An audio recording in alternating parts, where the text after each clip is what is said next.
നമസ്കാരം. ജീവിതത്തെ അതേപടി അഭ്രപാളിയിലേക്ക് പകർത്തിയ ആ ശൈലി ജീവിതത്തിൽ തുടരുകയായിരുന്നു ശ്രീനിവാസൻ. തൻ്റെ ജീവിതത്തെ തന്നെ മാറ്റിമറിച്ച പുകവലി എന്ന ദുശീലത്തെക്കുറിച്ച് പല ആവർത്തി സംസാരിച്ച ശ്രീനിവാസൻ ആ സംസാരത്തിലൊക്കെയും ആക്ഷേപഹാസ്യത്തിൻ്റെ മേമ്പൊടി ചേർത്തിരുന്നു. ഉപദേശങ്ങൾക്കപ്പുറം കാഴ്ചക്കാരന് മനസ്സിലാകുന്ന ഭാഷയിൽ, രീതിയിൽ സമൂഹത്തിലെ പ്രശ്നങ്ങളെയും പ്രതിസന്ധികളെയും ചോദ്യം ചെയ്ത ശ്രീനിവാസൻ പുകവലിയെക്കുറിച്ച് പറഞ്ഞത് ഇന്നത്തെ ഭാഷയിൽ പറഞ്ഞാൽ സെൽഫ് ട്രോൾ എന്ന നിലയ്ക്കാണ്. തൻ്റെ അനുഭവം ഇതാണ്. തൻ്റെ ജീവിതം കണ്ടല്ലോ, നിർത്തിയാൽ നിങ്ങൾക്ക് കൊള്ളാം എന്നതായിരുന്നു ആ രീതി. ജൈവ കൃഷിക്കും വിഷമില്ലാത്ത ഭക്ഷണത്തിനും വേണ്ടി വാദിച്ച ശ്രീനിവാസന് തൻ്റെ ജീവിതത്തിൽ ഒരു കാര്യത്തിൽ മാത്രം പിഴവ് സംഭവിച്ചു. അത് പുകവലിയോടുള്ള അമിതമായ പ്രിയമായിരുന്നു. ഏറെക്കാലമായി ഹൃദയ സംബന്ധമായും ശ്വാസകോശ സംബന്ധമായും അസുഖങ്ങൾ ശ്രീനിവാസനെ അലട്ടിയിരുന്നു. തൻ്റെ രോഗാവസ്ഥയ്ക്ക് പ്രധാന കാരണം അമിതമായ പുകവലിയാണെന്ന് അദ്ദേഹം തന്നെ ഒരിക്കൽ തുറന്നു പറഞ്ഞിട്ടുണ്ട്. വിനു സംവിധാനം ചെയ്ത കുട്ടിമാമ എന്ന സിനിമയുടെ ഡബ്ബിങ്ങിനിടയിലാണ് ആദ്യമായി ശ്രീനിവാസന്റെ ആരോഗ്യാവസ്ഥ വളരെ മോശമാകുന്നത്. അന്ന് ഡബ്ബിങ്ങിനായി ലാൽ സ്റ്റുഡിയോയിൽ ഇരിക്കുമ്പോൾ ഒരു ശ്വാസം മുട്ടൽ പോലെ അനുഭവപ്പെട്ടു എന്നും അദ്ദേഹം പറഞ്ഞിരുന്നു. ഇത്രയും സിഗരറ്റ് വലിക്കേണ്ടതില്ലായിരുന്നുവെന്ന് എനിക്കിപ്പോൾ തോന്നുന്നുണ്ട്. പുകവലിയാണ് എൻ്റെ ആരോഗ്യം തകർത്തത്. ഈ അവസ്ഥയിലും ഒരു സിഗരറ്റ് കിട്ടിയാൽ ഞാൻ വലിച്ചു പോകും. അത്രയ്ക്കുണ്ട് അഡിക്ഷൻ. മറ്റുള്ളവരുടെ എനിക്കൊരു ഉപദേശമേ ഉള്ളൂ, കഴിയുമെങ്കിൽ പുക വലിക്കാതിരിക്കുക എന്നതായിരുന്നു ഒരിക്കൽ അദ്ദേഹം പറഞ്ഞത്.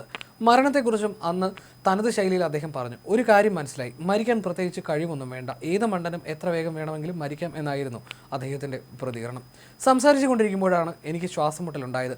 വിനുവാണ് എൻ്റെ ജീവൻ തിരിച്ചു കൊണ്ടുവന്നത്. മരണത്തെ നമ്മൾ പർവ്വതീകരിച്ചിട്ട് വലിയൊരു സംഭവമാണെന്ന് വിചാരിക്കേണ്ട ആവശ്യമില്ല.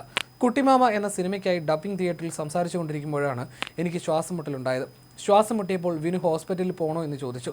ഹോസ്പിറ്റലിലൊന്നും പോകേണ്ട എന്ന് ഞാൻ നിർബന്ധം പിടിച്ചു. പക്ഷേ ശ്വാസം മുട്ടൽ കൂടുതലായി. ഞാൻ ഹോസ്പിറ്റലിൽ പോകേണ്ട എന്ന് പറയുമ്പോഴും വിനു എൻ്റെ പ്രതിഷേധം അല്ലെങ്കിൽ നിഷേധം വകവെക്കാതെ വേറെ ആരെയൊക്കെയോ കൂട്ടിയിട്ട് എന്നെ നിർബന്ധമായിട്ട് പിടിച്ചിറക്കി കൊണ്ടുപോയി. അവസാനം കാറിൽ കയറ്റി തൊട്ടടുത്തുള്ള എറണാകുളം മെഡിക്കൽ സെൻ്ററിലേക്ക് കൊണ്ടുപോവുകയാണ് ചെയ്തത്. ബൈപ്പാസിലേക്ക് കയറുന്നതിന് മുമ്പുള്ള കാക്കനാട് നിന്ന് വരുന്ന റോഡുണ്ടല്ലോ, ലാൽ മേഡയിൽ നിന്ന് വരുമ്പോൾ ആ റോഡിലൂടെ വാഹനം ഇങ്ങനെ പോകുന്നത് മാത്രമാണ് എൻ്റെ ഓർമ്മയിലുള്ളത്. പിന്നെ എനിക്ക് ബോധമില്ല. ബോധം വരുന്നത് ഏകദേശം 24 മണിക്കൂർ കഴിഞ്ഞിട്ടാണ്.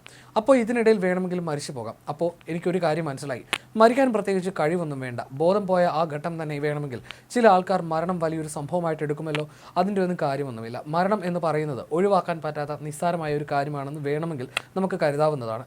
മരണത്തെ നമ്മൾ പർവ്വതീകരിച്ചിട്ട് വലിയൊരു സംഭവമാണെന്ന് വിചാരിക്കേണ്ട ആവശ്യമില്ല. പലരും പേടിക്കില്ലേ, അതെന്തിനാണ് പേടിക്കുന്നത് എന്നാണ് എനിക്ക് മനസ്സിലാവാത്തത്.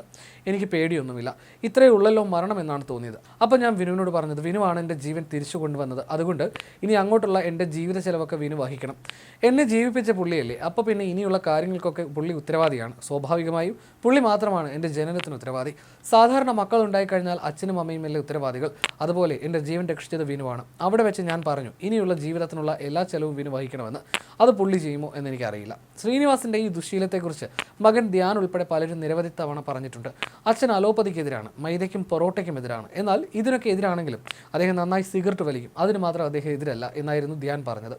ആദർശങ്ങൾ മുറുകെ പിടിക്കുമ്പോൾ പുകവലി എന്ന ശീലത്തിന് മുന്നിൽ അദ്ദേഹം കീഴടങ്ങിപ്പോയിരുന്നു.